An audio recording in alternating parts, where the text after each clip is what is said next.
Hello everybody, welcome back to Let's Play Hearts of Iron 4 Kaiserreich as Ukraine. Let us continue on from where we last left off. So, everyone's mad. I feel like I began the last episode saying the exact same thing.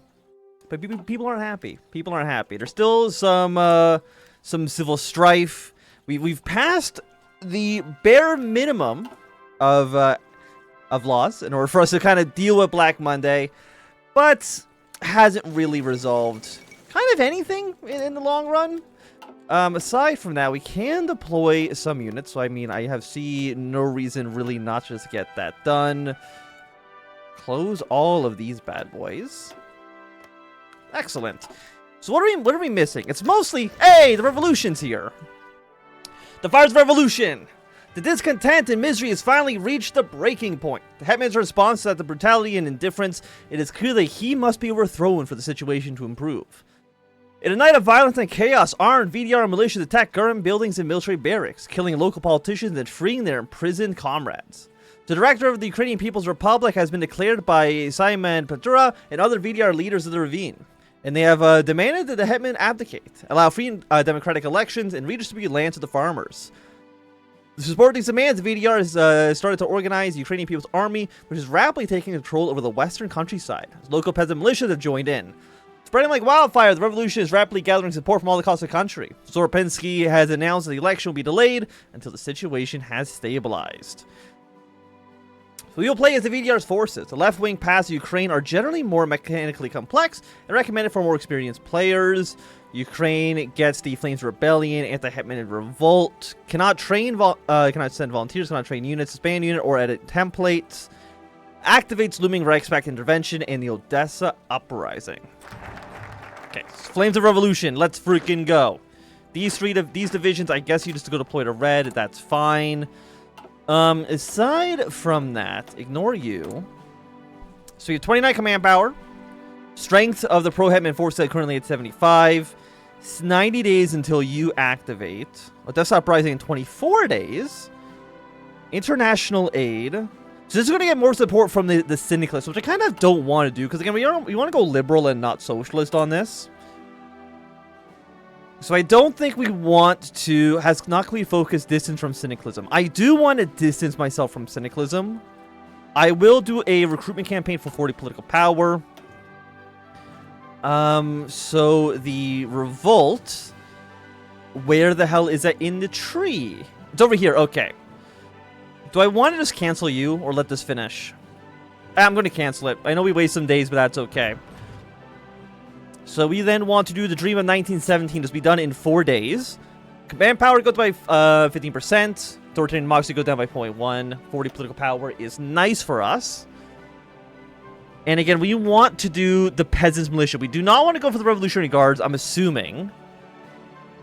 Because we don't want lessons from Britain or France. Stakes of 1925. We've taken the VDR side. We've not taken the VDR side. Victories of 1919. Undermine VDR legit. Wait, is VDR? Have I already screwed this up? Who's the? I don't think so. I think we're fine. Yeah, we want to do distance from syndicalism, so you do want to do peasant militia and not the Revolutionary Guard. Military in chaos. Despite the conservative mentality of the Ukrainian armed forces, fostered by 20 years of political promotions, many soldiers at least have sympathies for the VDR. Mutinies are widespread, and anti-hetman leaflets have been distributed to some units. Upper-class officers have been arrested or lynched by soldiers after receiving orders to fight the VDR's peasant militias. In the western countryside, some military units have disbanded entirely, either through mutiny or full-scale defection. The bulk of the Ukrainian army has been stationed in the east at the Russian border, far away from the centers of agitation. They are now being transferred to the west to bolster the government's forces at Zoropensky's trump card. However, the road is long, and much of the railways are under militia control. If these reinforcements manage to arrive in the west, it will change the balance considerably. Reinforcements from the east. Okay. So we want to... we have 90 days on you. Reinforcements 35 days on this. Secure the Polish border. Pro-hetman strength will decrease by 5. Stability goes down. Advance. International aid. This adds 45 days. We have 29 points right now. This is going to get us up to 60. We only generate 0.1, which is pretty bad. But you will finish before this. 14, so it's going to be 29 days. So we should have enough time to have this finish and then do block the Eastern Railways. So let's first... Becomes militarized zone, advance. Now, to me, it would make sense to maybe secure Poland behind our... Like, this is kind of the front line here. It would make sense to secure Brest-Litov, just so the enemy can't attack from behind us. I don't know if that's actually how this minigame works, but I think securing the Polish border does make sense. That'll take 7 days. Get them down to 70 strength. And this extra division, I don't know who you technically work for, but we'll put you on the border of Russia for now. Okay, so political power gains go by 15%. 40 political power isn't bad. Fight more effectively in rural regions. Yes, we do want to get the peasant militia, because again, we don't want to side with the Internationale. Maybe in a future campaign, we'll think about going like a syndicalist to Ukraine, but not today. Okay, so this will be secured. Excellent. They're now down to 70. The Odessa uprising. Minus 1.5% stability. Revolution in Kharkiv. We need to advance further towards Kiev, which of course would be nice. Assault Kiev. Prohibited forces must be 25 or lower, or Kiev is encircled. Obviously, so we need to take, I think, all of these ones then. Which will probably take a while. Again, we don't want the international aid. Even though it would be nice to get that extra command power, I don't think it's what we want. We have been informed that some of our more moderate allies in the URDP and even the USDRP have been conducting secret talks with the Dyshenko government. It seems that he is trying to sow disunity in our front by seducing the less revolutionary-minded allies to return to the negotiation table. While them actually turning tables against us is improbable, if they are persuaded to passivity, it could hinder our revolutionary greatly. Currently, only a small circle know about the negotiations, so the cards still remain in our hands.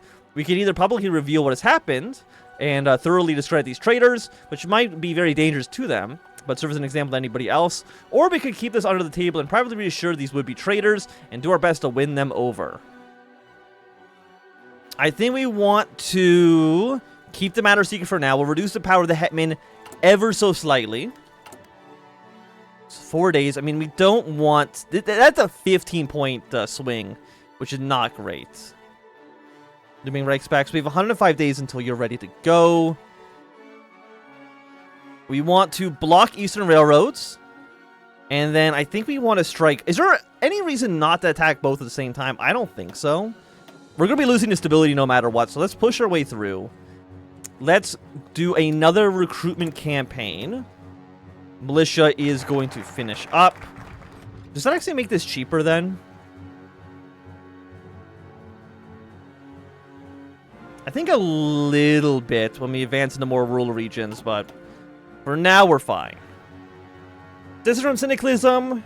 We remove decision international aid. We get more stability, and it means the Reichspakt is less likely to intervene. We're not going to do that immediately.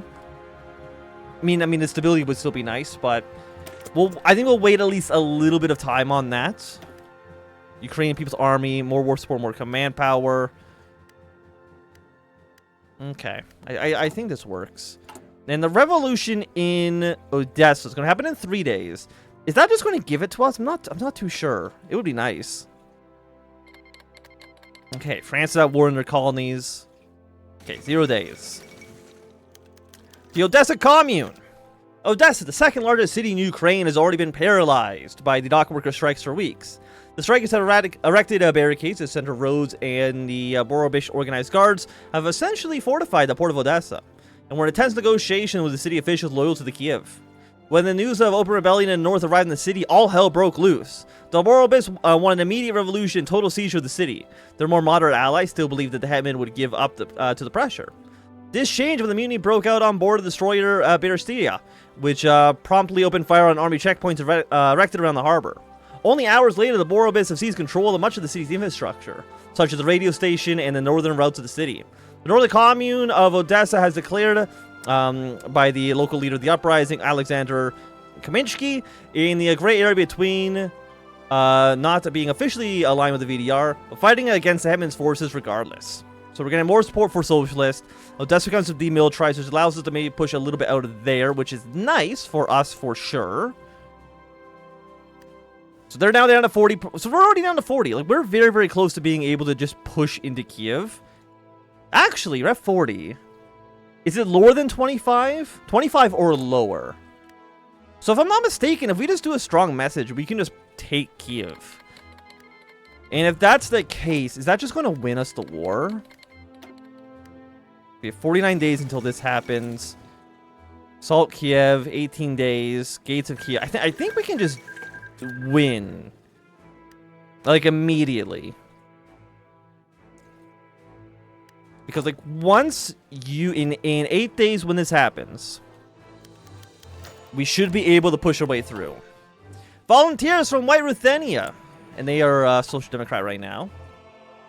So far, our forces have had few foreign backers. While the German Empire officially retains the military alliance with Ukraine, it is acknowledged in Berlin that should the Republican cause claim victory over Soropensky, the new government would be recognized in favor of the hetmans. Nonetheless, it did not stop other countries from aligning to Germany, especially Poland, because Republican movements have gained significant traction from sending small amounts of volunteers and equipment to the hetman. Furthermore, although Austria seems sympathetic to our cause, they have for the most part refrained from sending any direct aid as to keep decent relations with Germany and not alienate the hetman should he prove victorious. But in a landscape of doubt and skepticism, one country to our north has been a bastion of light, the Belarusian People Republic. Though their leadership has not made any comments or attempts to directly support our cause, small numbers of Belarusian volunteers, committed to the same democratic and republic ideals that we champion, have crossed the border to join our side.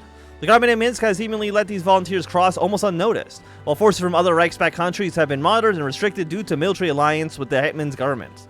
Though their ranks are small and will likely not make a significant difference on the battlefield, their addition has been a great morale boost for our army, showing that we are not alone in fighting the force of tyranny and oppression. Well, I appreciate your support there. 76 command power. Probably, I guess maybe we didn't need the second level of the recruitment campaign. But in just a few days, this will trigger. That should allow us to assault Kiev. And is that just... Do we just win at this point? We need to capture Kiev to defeat the hetman. Okay. So yeah, we've done it. The revolution's complete. Do I need... Did these bypass... I don't think so, but, you know, 14 days, I'll take that. I'll distance ourselves from syndicalism. Get ourselves that little bit of stability, for sure. And it'll be done before the assault in Kiev happens, so... Either way, we are happy. Even if this, you know, takes away this event. So you have 9 days on you, 5 days on you. Don't think we need any military staff right now. If anything, we want to try to get some advisors as soon as we possibly can. I mean, it's not like the command power is horrible for us. It's not like because we did the we took the command power.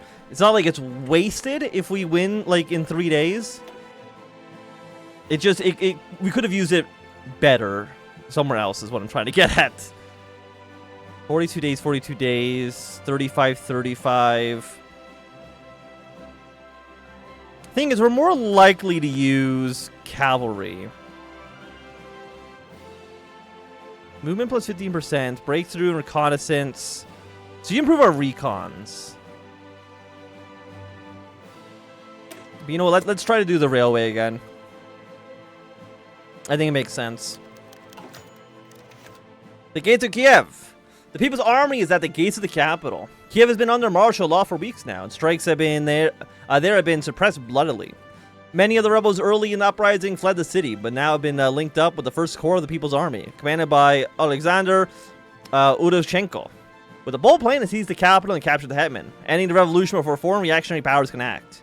Kiev is a formidable target. Its barricaded streets will make the advance slow and bloody, and the sheer size of the city will give the defenders room to play for time. Thanks to many supporters within the city, we have good intel on the enemy. General Leon Smunsky, commander of the Kiev garrison, is politically reliable, but a rather underwhelming military mind. His forces are stretched out, weakened by defections and mutinies, not to mention that there is great hostility from the population. They've had plenty of heavy weapons and have fortified the city center and their bridges over the Dnieper heavily. It could be possible to take the garrison by surprise and trust that the overstretched Proheim forces will collapse with a sufficiently bold strike straight at the heart of the city. However, if this thrust fails and gets bogged down, Serpenski's men will gain the upper hand. A more ambitious plan would be to be flank maneuver, where we advance through the city suburbs towards Dnipro and advance to the city center from 3 directions. Pulling off such a sophisticated maneuver with our largely improvised organization and lacking radio equipment will be dangerous, but if we succeed, that might be the end of Serpenski's regime. We will win the battle immediately should the Heaven's forces be depleted enough, but if not, we'll prolong the battle. Okay, so we're going to do ourselves another little cheeky save here, just in case. I think we just go straight for the heart. Strike them in the...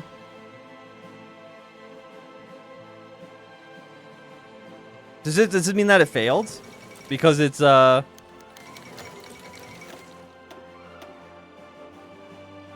Okay. The bold plan was a good... You know, I'm just going to press this button immediately right now.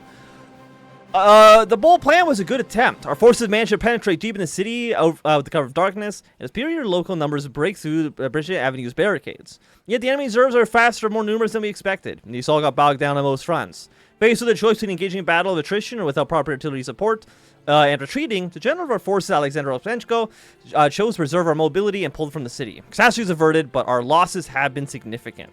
Does this mean this gets cancelled automatically? Hey, no it does not. Excellent. So I think no matter what, this is going to happen. So if that's the case, just... What are you, Revolution in Kharkiv? That's 15 days, we done in 14 days. It's fine. Well, we don't have enough time for that, unfortunately. 11 days... Yeah, because you're... Wait. Yeah, because you're 14 days, not 11 days. And you're going to go up by 15 points, huh? Well, let's assault Kherson then for now. Hopefully, we will be able to take Kharkiv in a second assault. I don't know if it's going to be the... I don't know exactly what's going to happen here. Or if it's going to give us the exact same choice.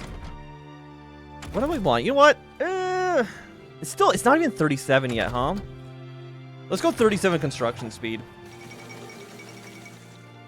Quisling's done a counter-revolution, so Norway's gone paternal autocrat, which doesn't usually happen too often, actually. Kind of surprised to see it. So it's going to get him up to 45, just take him down back to 40. Recruitment campaign. I will not do this quite yet. I want to see what happens when we assault Kharkiv, or we assault Kiev again.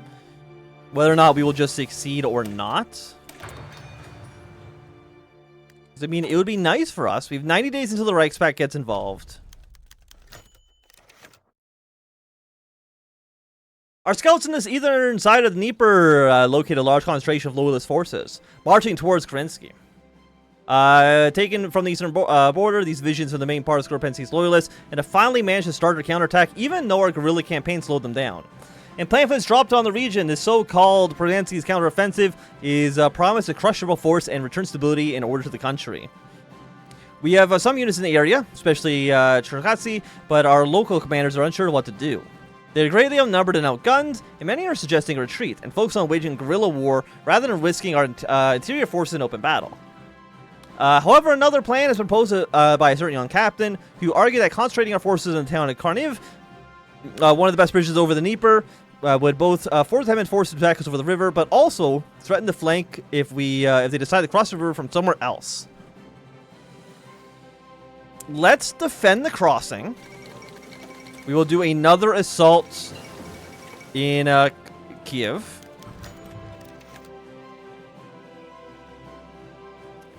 You know what? Let's try to flank them this time then. We'll see if this one does any better. Because this is going to be our second time assaulting the city. Okay. The Battle of Kiev. General Przewalski took the bait. When his troops attacked build-up at Kiev, they decided to move in, seeking to defeat the rebels on the battlefield, even from a disadvantaged position. The town has been fortified, and our MEAG artillery is stationed on the other side of Dnieper, with forward observers controlling the battlefield from Chernatska Hora. With well-placed defenses, the first assault by Przewalski's forces failed. The riverside became a bloody graveyard. Only when artillery ran out of shells did our defenses begin to crumble. We could try to retreat, hopefully having bought time for our forces westward to organize defenses, or we can take our last stand and fight until there's no one left to fight for us. So this is going to be... I don't care about the manpower that much, honestly. So we're going to take 10 points here.